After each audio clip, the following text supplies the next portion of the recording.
Now, before solving the first problem related to the integrator, let us clear some formula and how to assume the RF, what is the formula for the DC gain, and then what is the formula for the frequency of operation of the integrator. So, first is nothing but the DC gain of the operational amplifier, DC gain of the practical integrator. So, DC gain of the practical integrator, it is assumed to be A is equals to RF by R1. So this is called a DC gain.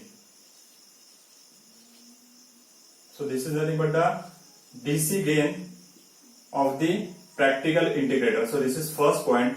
Then next point is nothing but we have to calculate the frequency relation. That is actual frequency. What is that? Is nothing but the operating frequency and break frequency with the integrator. So that that formula for the practical actual operating frequency and break frequency is nothing but the F must be greater than 10 times the FA, where FA is called a break frequency, and this is nothing but the actual operating frequency. So this relation must be satisfied during designing and practical differentiator. Then next point is nothing but that is break frequency FA. So FA is equals to 1 upon 2 pi RF into CF. So this is nothing but the formula for the break frequency. And last point is nothing but the designing of the RF. So RF must be equals to 10 times R1. So while designing and practical differentiator, this we have to remember this four formula. First formula is for the DC gain.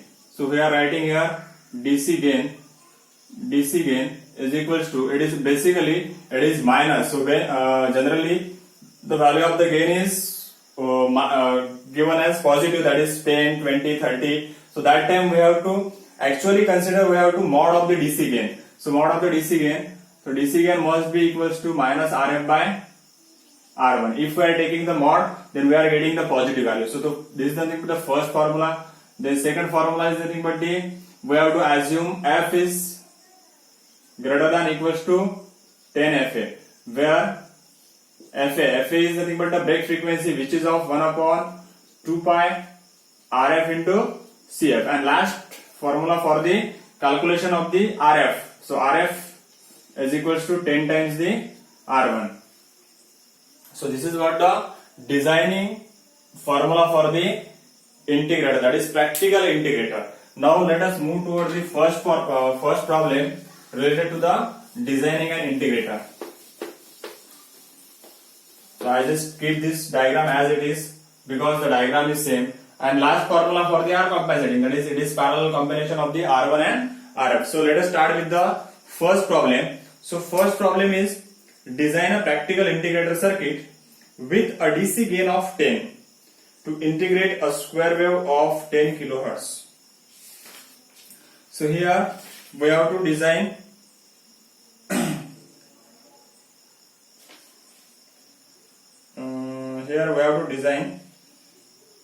a practical integrator with DC gain. Now the given DC gain is 10. Then again they are talking about the given problem. We have to integrate a square wave of 10 kilohertz. So here frequency is given, that is square wave frequency F is 10 kilohertz. So DC gain is 10, then frequency F is 100 kilohertz. We have to design and practical integrator for the given data or given circuit, given values. So first thing here, a DC gain is given. So from DC gain, we directly we have the formula for the DC gain. So DC gain, what is DC gain? So DC gain A, that is mod of A is nothing but the RF by R1. So forget about the circuit, or if we don't know the formula, then you first draw the circuit. Otherwise, you just solve it, and after that you draw the circuit and put the values of RF, CF, R1 and R compensating. Otherwise, you directly consider the circuit. So DC gain is given, that is it is equals to RF by R1. So let us start with this. So A is equals to, it is given, that is A is equals to 10. So this is RF by R1. So RF is equals to 10 times the R1. So for that we directly assume some values. So let us start RF, then we have to calculate the, let us assume R1. Let us assume R1 be 10K. Therefore, RF is equals to 100 kilo ohm. So from DC gain, we get the two values. First value is RF and second value is R1. For that purpose, we get the relation of RF and R1, that is RF is equals to 10 times the R1. So we have to consider R1 is equals to 10K. So we will get the value of RF. RF is equals to 100 kilo ohms. So we are getting this value, RF is equals to 100 kilo ohm and R1 is equals to 10 kilo ohm. Now next is the frequency is given, that is frequency is 10 kilohertz. Now we know the relation.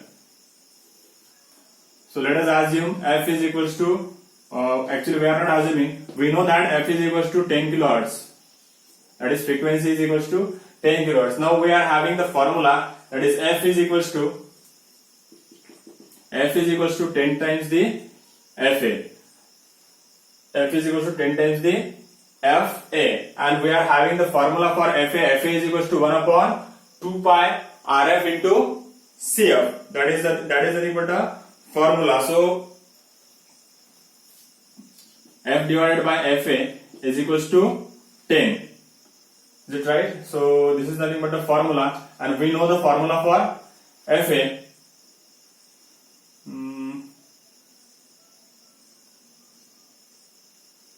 So we are getting here.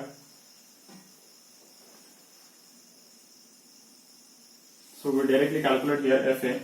So FA is equals to 10 kilohertz divided by 10. So 10 into 10 raised to power 3 divided by 10. So FA is equals to 1 kilohertz. That is FA is equals to, we can say, 1000 hertz. So that is nothing but the value of FA. Now next we know the formula for FA. So FA is equals to, what is the value of FA? FA is nothing but 1 upon 2 pi RF into CF. So put the value of FA here. So what is the value of FA? FA is nothing but the 1000. So 1 upon 2 pi into, what is the value of RF? We already calculated the value of RF. RF is nothing but the 100 kilo ohms. 100 into 10 raised to power 3 multiply with the CF. So ultimately CF is nothing but the 1 upon 2 pi into 100 into 10 raised to power 3 multiply with the 1000. So that is nothing but the value of CF. So ultimately the value of CF is nothing but just calculated by using the calculator. We are getting the value of CF. CF is equals to 1.59 into 10 raised to power minus 9. 1.59 into 10 raised to power minus 9, or we can say 1.6 1.6 that is nanofarad. 1.6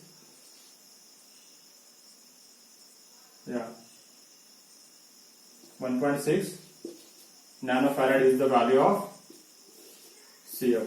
10 raised to power minus 9, yeah, it is 1.59 into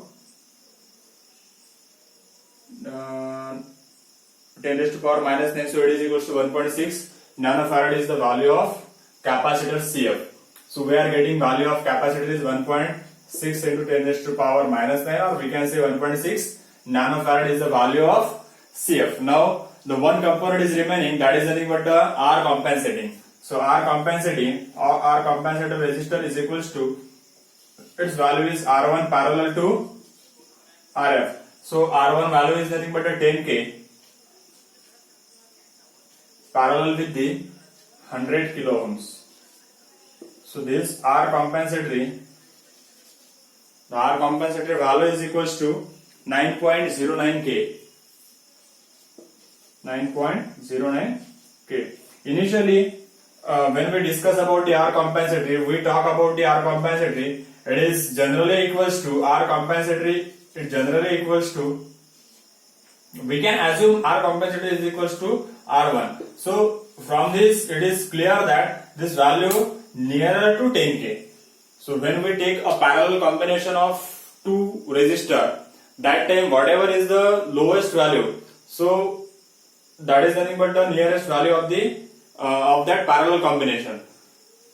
So here it is clear that this R compensatory must be, or it is nearer to R1.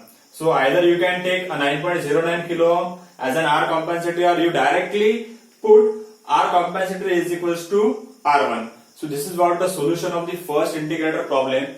After solving this, after solving all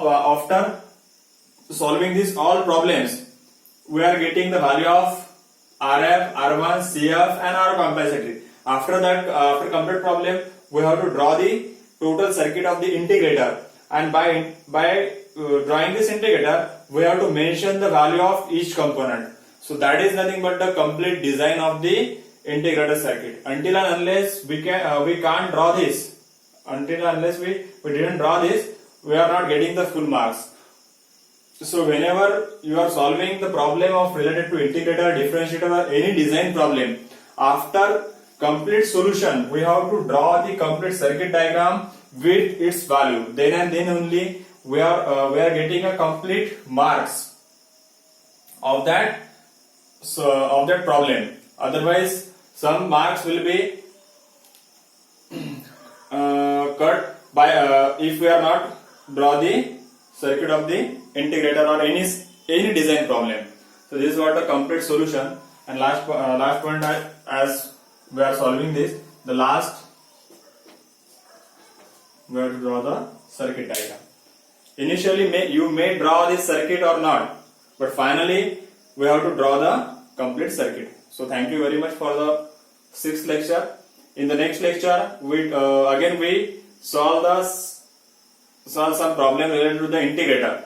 So next lecture, that is lecture number 7, must be of integrator. Thank you.